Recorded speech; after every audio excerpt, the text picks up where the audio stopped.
Time now for the 7 observations so far from round 6, and observation number 1. Your man, Gerard Healy, Cam Mackenzie from Hawthorn, is a right-footed clone of Zach Merrett. Right. I can't believe the likeness between Cam Mackenzie and Zach Merrett. So, pick 7 in last year's draft, has had a really nice start to his career. Only 5 kicks on the weekend, 15 touches. He's got to kick the ball more. That would be my advice to him. But next time you watch him play, I'll be shocked if you can't see the similarities between him and Zach Merrett, and I hope he turns out to be just as good. Observation number 2. Now, one of the marks of the year was taken on the weekend, but don't take this the wrong way, Hodgey. It won't be recognised as one because the commentary was flat. Let's have a listen. A long and high one again to a 1v about 5. The Walters, no chance. Jones did well. Jones did well. Jones ran from 15 metres the wrong way, not looking at the ball, Jonathan Brown style, and has taken one of the marks of the year. And JB, who I love and doesn't often miss a moment, in fact, rarely ever misses a moment, says, Jones has done well. So come on, I need to post this. Well, camera shot and commentary do play a part in it. Well, that's without true. a doubt. But I could understand that game was very hard to commentate. Game. Sitting back watching the connection from Fremantle, their forwards, it sounded like he must have been half asleep. You reckon that one was tough? What about the Gold Coast North yesterday? We'll get to that in a second, Gerard. But you're right. There was a couple of Fremantle supporters that couldn't even watch. They turned their back. That's how disgusted they were. Observation number 3. Speaking of that game, when the Western Bulldogs' effort matches the talent, it is absolutely frightening. And their list, it's unbelievable, the talent on their list. The names just roll off the tongue. Bontempelli is, with Cameron, the best player in the competition at the moment. Caleb Daniel is back to his absolute best. Dale, Norton, English is the best player in the competition, according to your man Daniel Hoyne on Champion Data, Gerard. And they keep going. Chalor was magnificent. So love it when the Bulldogs' effort matches their talent. It did that on Friday night. And I like your distinction. When you don't agree with Daniel Hoyne, he's my man. When you do agree, he's our man. No, Kane, you're spot on, though. There was a bit of play that Bontempelli started. He got the ball from a clearance on the half-back line, kicked it forward, and then he put his head down and worked from centre-half back all the way to the goal score, ran past 3 or 4 Fremantle players, and then got a contested mark in the goal square, goes back and kicks a goal. That's the difference between when doggies are up and about. Leaders like that are working harder than anyone else on the field, but then also finishing off their play, as Bont did that night. He was excellent. Yeah, I thought you called that really well on the night and highlighted that as well, Hodgey. Observation number 4, memo to all clubs, like 17 clubs. Taylor Walker rucks in the forward line, okay? Can we just know that Taylor Walker rucks in the forward line? So Reeves gives away a free kick again in the ruck because no one knows that Taylor Walker rucks inside 50, or they don't have a plan to stop it. He goes back and kicks a goal in the last quarter. They lose by 3 points. I mean, this is the stakes that we're talking about. I reckon Taylor Walker has kicked probably 50 goals in the last 3 years from either rucking inside 50, getting a free kick, or the ball falls to him when he snaps it left or right. He's a genius at it. As has Tom Hawkins. As has Tom Hawkins. No one told Tom Hickey in the grand final. Oh, so come up with a plan. It's whether you sit off him and let him tap it, or I'm not sure, put another ruckman there. There's got to be a tactic to mitigate Taylor Walker doing that. We've touched on this, but observation number 5. In the second quarter, I haven't seen a team that is supposed to be a contender butcher the ball going inside 50 worse than what I saw Carlton yesterday. They're wasting McKay and Curnow, 2 Coleman medalists in the prime of their career. McKay's 25, Curnow's 26, and they must be so frustrated with the delivery that they are getting. Speaking of McKay, observation number 6, don't overpay Ben McKay. I know you did this game yesterday, Gerard. I know he's been injured, but I've heard numbers of 800,000. He's not worth more than 4.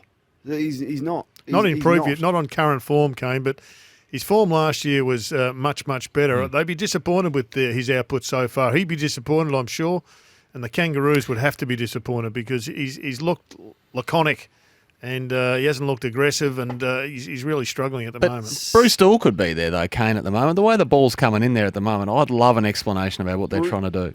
Bruce Dool wouldn't fumble handball receives multiple times. Like, he's just a genuine handball receive. He fumbles it, and he's not going to have 4 kicked on him in a half against a young player who's spent 12 months out with an ACL. So that's a non-negotiable from a key centre-half forward or centre-half back is aggression.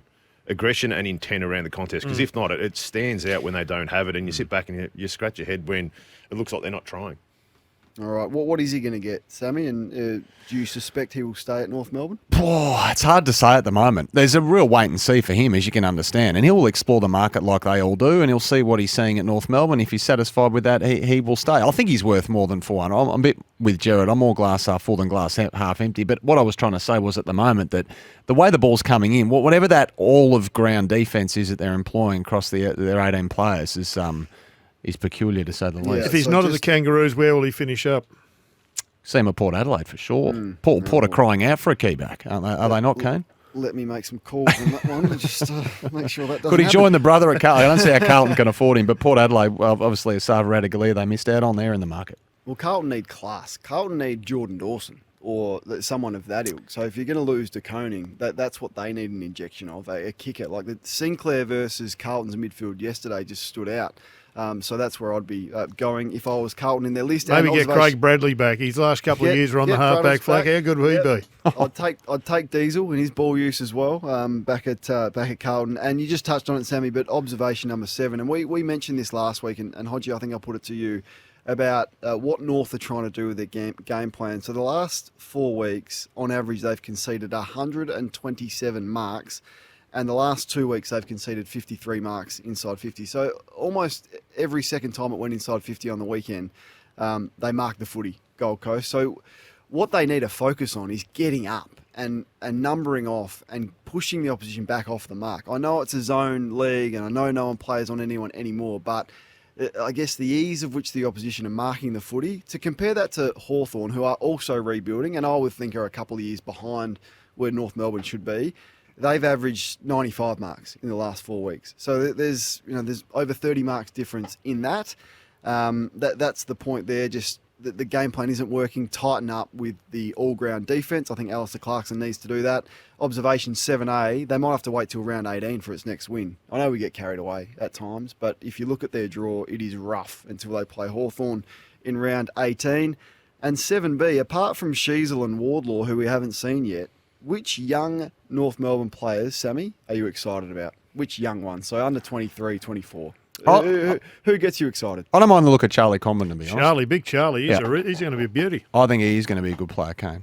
Is that all right? You're not a fan of Charlie's? No, I think there's enough to work with. I'm not sure it's a gold-clad, he's going to be a star centre-half forward for 10 years.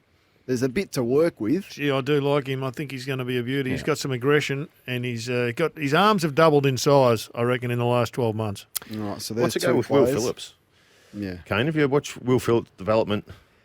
Yeah, I'm hesitant to. In fact, I'm not hesitant. I think they picked the wrong player.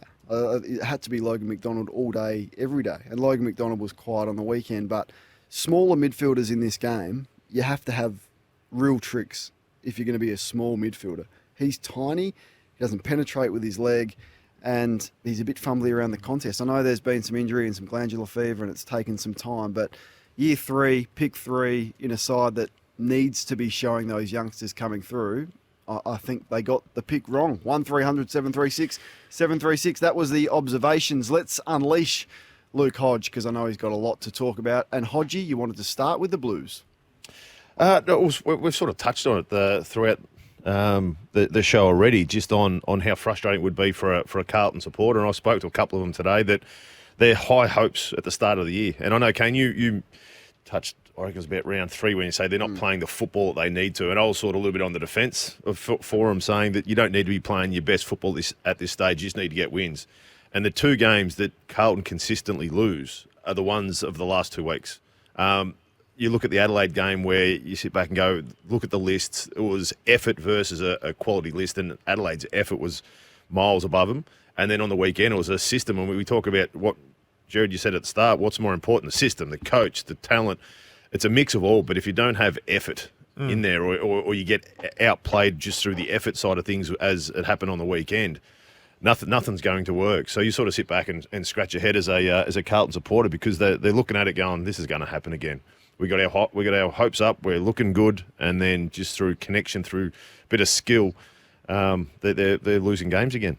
just on the Blues, Sammy, is there an MRO update? Yeah, there is. Jesse Motlop has been offered a one-match ban for that tackle on Dougal Howe. Now, I think some people thought Dougal might have been accentuating that contact, led to a bit of a debate today. Not in the eyes of Michael Christian. So rough conduct, careless, medium, high. That's the one-match trigger, bumped up to medium, of course, under the potential to cause injury banner. So Jesse Motlop will be missing a game unless the Blues take it to the tribunal, Kane. All right, Hodgie, you took humour with something Dane Swan said. I know, it was just when he, and then you got him on the show the next day, which I love that even more. And he said he did a little bit of research, and I thought I might go back and do a little bit of research. There's a patches in there where he had 48 on you, 38 the next time he played, and then 37. Were you just not manning up? Weren't you a tagger? You've done your research, but I actually wasn't playing on him. That's the problem. I think honestly, and I do remember most people I played on. I played on him once, and he got me bad. Like not. I think he had 15 and kicked 3, but he took me forward and kicked 3 on me. I think that was the only time I played it. I'm sure of it. So you had Pendlebury. You're blaming someone else. I had a bit of Dale Thomas during that era. I had a bit of Pendlebury. I even tagged Herdy Lumumba one day off a wing. But I do remember tagging you one day, Hodgie. And this is an interesting story. And you got away from me, and I was filthy that you got this handball receive, and I was losing it. I sprayed one of my teammates because they didn't cover for me, and you looked at me and said, "Would you just bloody relax?" And I thought, it's probably good advice. I should have taken that advice. But I swear, I reckon I only played on Swanee once. What about Chris Scott and him raising the Mitch Duncan incident? How smart is that? You look at coaches that sit back and never want to touch, or I never see it. I didn't see it. He raised it in the press conference, and then he went into bat for his player, and he put out a lot of common sense arguments out there where you're saying Fox went past the ball, what else was he supposed to do? And before people could sit back, or anyone in the media say there's another bump, it's got to go to the tribunal, look what they've been doing in the first 5 or 6 rounds, he got on the front foot, and you sort of sit back and go, well done. Not many coaches are game enough to talk about it. They'll throw out we'll just wait and see what happens, but he's jumped on the front foot, and the MRP's agreed with him because he made some pretty smart points. Were you happy, Gerard? Well done. You're the expert on the MRO with him getting off? I thought it was a spot on. I thought the MRO, I think Michael Christian has excelled himself this weekend to date. I can't see why there was a big question mark over the tackle on the Brisbane Brownlow medalist who's escaped. Lachie Neale. I thought that was just, we're trying to get rid of the sling tackle. So if you sling tackle and the bloke's head hits the ground, there's no question with that. I think every other one, I thought Brayshaw had to get off because essentially I think there was assistance in the head being pushed in, the liver's head being pushed into his leg. He was going to go for the ball until it was too late, and I think don't think there's any question that Mitch Duncan was there was nothing else he could do. Yeah, bracing for the contact almost. Absolutely. Yeah. Sammy, what's the update with Mitch Georgiades? You're on the money, Kane. News to be confirmed by the club shortly. It is unfortunately a season-ending ACL, anterior cruciate ligament for Mitch Georgiades. A really bad turn of events for him, unfortunately, and never a good time to get one, but particularly when you're in the frame to return after a few weeks in the sandful. So not good news. Out of contract. We'll need to work that out in the long term, but in the short term, he's obviously got to get stuck into that rehab and the operation as well. It's just such a savage blow, commercially.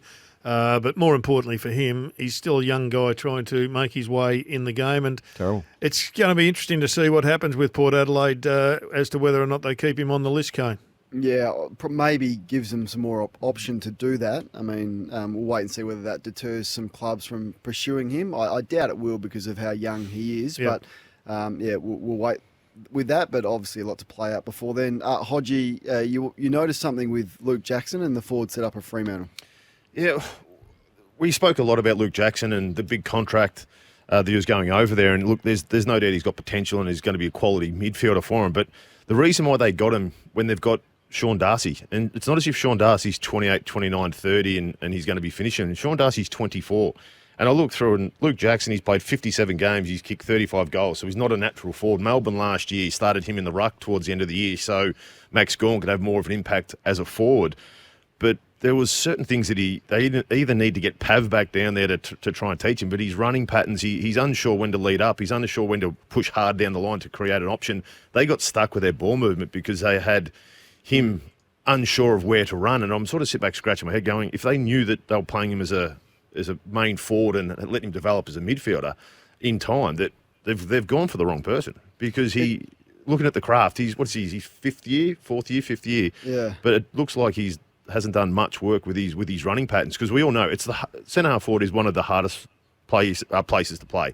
You've got to be the king of the forward line. You've got their best defender on you normally, and it just looks like he hasn't done much preparation for that role, even though he's been playing it for the last 4 or 5 years while he's still learning and developing as a ruckman. There's a real challenge for Justin Longmuir, to find a spot for him. And he's a long-term investment, so they'll have the long-term view. But the short-term look for them is that they can't win the ball on the ground at the present time. If you take Sarong out, I think he had about 14 or 15 ground ball gets. The next best was 7. Their midfield desperately needs the Jill Brownlow medalist to go into it. But I'm not sure if his body's going to allow him to play midfield. Yeah. But his ball-winning capacity is exactly what they need right now. And what happens if they identify that they actually, after all this, they think they can, but they can't make Luke Jackson a forward? What does that mean for Sean Darcy? Given the long-term event, I mean, they've put all their eggs in the Luke Jackson basket. I know Sean Darcy's coming out shortly. It was a long-term contract, but what does it mean for him if they end up having to split ruck time? Will other clubs come for Sean? Do Fremantle need to make a decision to lose Sean to get something back the other way, like Gerard says, to identify the midfielder? Huge. It's a big decision. It would be easier if sort of Sean Darcy was a B-grade ruckman rather than an A-grade ruckman. You keep both because you need the insurance. We killed them on the weekend. He had 50-odd hitouts on Friday night. I mean, you don't want to lose Sean Darcy. I mean, this is exciting. It's got to, they're not far off a premiership list. They've just got to get themselves back organised. Probably need a couple of players here and there, but you don't want to be losing an A-grader who's going to be the foundation of any premiership you're playing. Right, Hodge, you want to get your thoughts on the story in the Herald Sun this afternoon, which we touched on, but AFL have asked the players whether they'd be willing to have them traded whilst they are contracted to a club that would pick up the contract. Your initial thoughts? I was the same as Samuel. I don't mind that. I'm a big basketball fan, so I don't mind it, but I don't think we can do it with the wages that the players are on. To be able, in the end, we're comparing it to the NBA. We've got blokes in the NBA on $40 million a year, and like the lowest paid blokes are still on $1 million a year. So you can't compare it with those guys. What if we capped it? What if we capped it, Hodgie? What if we said there's a minimum amount that a traded player could be? Like, you've got to be in the top percentage of players' money's earned at your club. But there's so much more that goes into it. It's whether they've got families and they move them and they helping them getting into schools. How long is the wait for the schools? So we talk about preparing players for post-football and making them mature for decisions away from the footy field. That's putting more stress on them if their wife and if their partner and their kids are back in another state because they can't move those. So there's so much other things that are going on to just sort of say, well, let's follow the NBA and do that, because there's so much more than just the money side of things. But so in the NBA though, you're saying, Hodgie, that the money is so great that all of those things are just put to a secondary department. I reckon they would have connections wherever you go. You'd uproot your family and you'd move over there. And any school in America would have an NBA player's family go straight there. I don't think that would be the same if it was a 25-year-old bloke who's in and out of the seniors that gets uprooted and he's got 3 kids. I don't think schools in Melbourne or around Australia would move heaven and earth to get those kids to their school. Because let's be honest, we're talking the guys that are going to be shuttled from one side of the country to the other against their will. They're not going to be the top 10 players in the club. They'll be the bottom 10 players in the club. And you talk about the go-home factor, you talk about blokes that are unhappy. Well, as soon as you take a bloke away, if their partners isn't coming with them or their family have to uproot away from their other family or cousins or whatever it is, brothers and sisters, it's just going to make more headaches for the clubs and for the players at the moment. Maybe, Gerard, but what we've seen a lot of, and we might see a lot of going forward, is the salary dump trade. And we've seen it with some high-profile players. I mentioned Brodie Grundy earlier, I mentioned Adam Treloar earlier. So they could be traded without their consent, and they were the opposite end. They were absolutely, they were the kings of the contract at their respective clubs. And I suspect it's a lot easier to do, as I said earlier, in the same state. Doing it in a different state, it's got its challenges. What do you think? You can have your say on that. I personally think it's worth exploring and working out how the clubs can get some of that power back that they have completely lost. Having said that, I reckon it's a good idea as far as I love the excitement of it. Can you open up the paper tomorrow morning and saying, West Coast are trading out Libba? Yeah, or West Coast, getting rid of someone else. So it's exciting stages, but there's just so much behind the scenes stuff they have to figure out before they get to that. What will come in, Kane, and what we're moving closer towards now is a mid-season trade period. I think that's probably the logical first step. Open up another avenue for clubs to get better and players who aren't getting a game to move and vice versa. I think that'll be a good logical first step. Speaking of trades, there was one that got away from the Giants 2 years ago, and Port Adelaide have picked up, I think, nearly the trade of the last few years with Jeremy Finlayson. He is such a good player. He always was a good but inconsistent player for the Giants. But I think they picked up was it a future second or third rounder? It was cheap as chips, whatever it was. He wouldn't have been on big money, but he got a 3 or 4 year contract. And he's become a much more consistent player, as most people do when they sort of get into the more mature years of their career. Yeah, lucky they've got him 5 on the weekend and can ruck as well. And the other one was Aaliyah. I mean, that 2 almost list-saving trades, a couple of second-round draft picks. Without Aaliyah and Finlayson at the moment, they'd be in all sorts of trouble. Just before we get through the teams and discuss tonight's game, Hodgey of St Kilda won you over, and were you a doubter like me prior to the start of the season? Yeah, I think I was, Kane. I looked at that, and I didn't know if Ross was able to turn the defensive mindset that he'd had so much success with into adapting for how the game's played today. But going on what Gerard said earlier about it's not so much about the list you've got, it's about what the team's willing to do, their work rate. Are they happy to be selfless to have team success? And because of injuries, you bring in a lot of blokes that will do anything to play senior football, and that's what Ross has got. He's got blokes that are working hard that will do anything to keep their spot. And it's putting on notice the blokes that are injured. Because if you come back in, doesn't matter how big your name is or what you've done in the past, if you can't fit into this structure that's helping us win, then you're not going to play. So I've changed my mould with St Kilda. But as you said, they've got the second. I think it was rated as the second easiest draw for 2023. But they can only beat who they're playing, and they're doing a very good job at the moment. Where do you see them finishing, Hodgey? Because I don't know anybody who had them in the 8. No, I think if it goes down to, I definitely didn't have them in the 8. I reckon they'll play finals. As I said, don't know anybody, including myself. Yeah, we look through their schedule for the rest of the year. They've, as I said, the second easiest draw. So I reckon they're going to play finals with the start they've had and who they've got coming up. I think they've got North Melbourne in 2 weeks, and they've got Winnable the next few. The thing with how deep they're going to go, it goes down to you need work rate, which they've got. You need selfless, which they've got, selfless mindset. But also you need top end talent to get to finish high, and you need to go deep into finals. And that's where, if they bring back their list, do they have enough top end talent to match it with the other teams like Melbourne, Geelong, Brisbane? That's my only question. That's when we get back to the bloody list. I think Tim Watson may have had them in the 8. I think did he? I'm right in saying that.